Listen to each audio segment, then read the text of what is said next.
मध्य प्रदेश की धरती पर एक ऐसे स्वास्थ्य मंत्री होने जा रहे हैं जिनका नाम शायद इतिहास में दर्ज हो जाए। आप सोच रहे हैं कि इतिहास में दर्ज हो जाए, क्यों? क्या उनके नाम में कोई खास बात है? वैसे नाम में भी खास बात है। उनका नाम है प्रभुराम चौधरी, यानी कि प्रभु भी है और साथ में राम भी जुड़े हुए हैं। लेकिन सबसे बड़ी बात यह है कि न तो उनके अंदर प्रभु के गुण नजर आ रहे हैं, ना ही भगवान राम के गुण नजर आ रहे हैं। तो क्या भाजपा के अनुसार उन्हें अपना नाम बदल देना चाहिए? जिस तरीके से बीजेपी पार्टी जगहों के नाम बदल रही है, उनके कार्यों के अनुसार उनके नाम रख रही है, तो क्या ऐसे में एमपी के स्वास्थ्य मंत्री डॉक्टर प्रभुराम चौधरी जी का नाम बदल जाना चाहिए?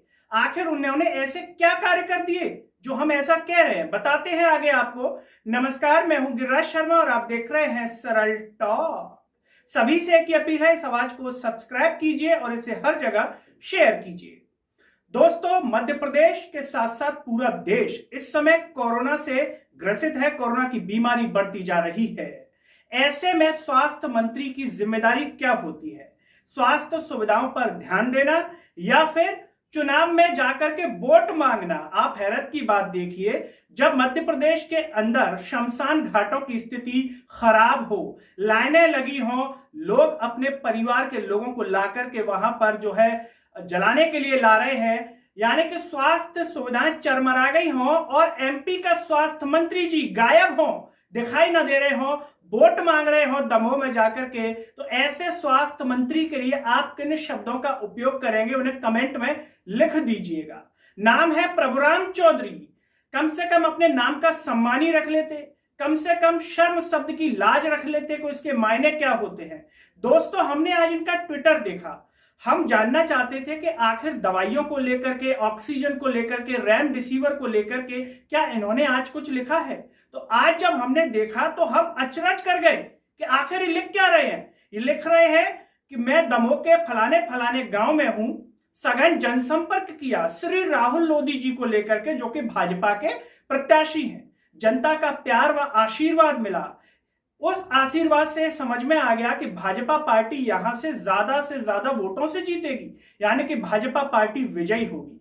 सोचिए, मध्य प्रदेश जब कोरोना के कहर से गुजर रहा है, ऐसे में स्वास्थ्य मंत्री के मानसिक मन में अंदर किस बात की चिंता नजर आ रही है? बीजेपी पार्टी के दमोह उपचुनाव की चिंता नजर आ रही है, उसको जीतने के लिए चिंतित हैं। जबकि स्वास्थ्य मंत्री के मन में तो यह चिंता होनी चाहिए कि रेमडेसिविर इंजेक्शन उतनी ही रेट में मिले जितनी उसकी रेट है, ऑक्सीजन की आपूर्ति सही समय पर हो, जल्द से जल्द बेडों की सुविधा हो, कोरोना के मरीज जल्द से जल्द ठीक हो।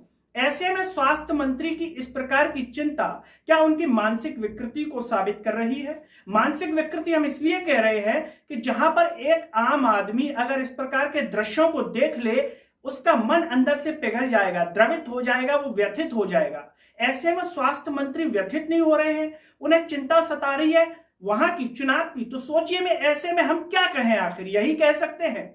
बात कर ली जाए कोरोना योद्धाओं की। पिछली साल कोरोना योद्धाओं की ज्वाइनिंग हुई थी 3 महीने के लिए। बेचारे इस समय क्या कर रहे हैं पता नहीं, किन कष्टों से गुजर रहे हैं ये शायद स्वास्थ्य मंत्री जी को तो नहीं पता होगा। पता भी होगा तो वो ध्यान नहीं देंगे। तो आखिर में ऐसे में हम क्या कहें? स्वास्थ्य मंत्री जी इसके साथ साथ, चुनाव के साथ साथ सघन जनसंपर्क की बात तो कर ही रहे हैं। उनके ट्विटर पर जब आप जाएंगे तो एक आपको वाक्य मिलेगा, संकल्प, सेवा और समर्पण। ऐसा लगता है कि प्रभुराम चौधरी जी ने इन शब्दों की व्याख्या ही बदल दी है। न संकल्प का मतलब पता होगा, न सेवा का, न समर्पण का। तीनों ही शब्दों की धज्जियां उड़ा के रख दी हैं एमपी के स्वास्थ्य मंत्री प्रभुराम चौधरी जी ने।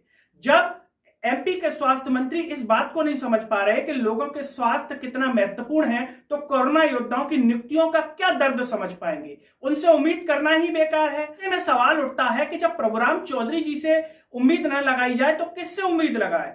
क्या कानून मंत्री से उम्मीद लगाएं? क्या रक्षा मंत्री से उम्मीद लगाएं? जब स्वास्थ्य मंत्री इस प्रकार से लोगों की उम्मीदों की धज्जियां उड़ा रहे हों।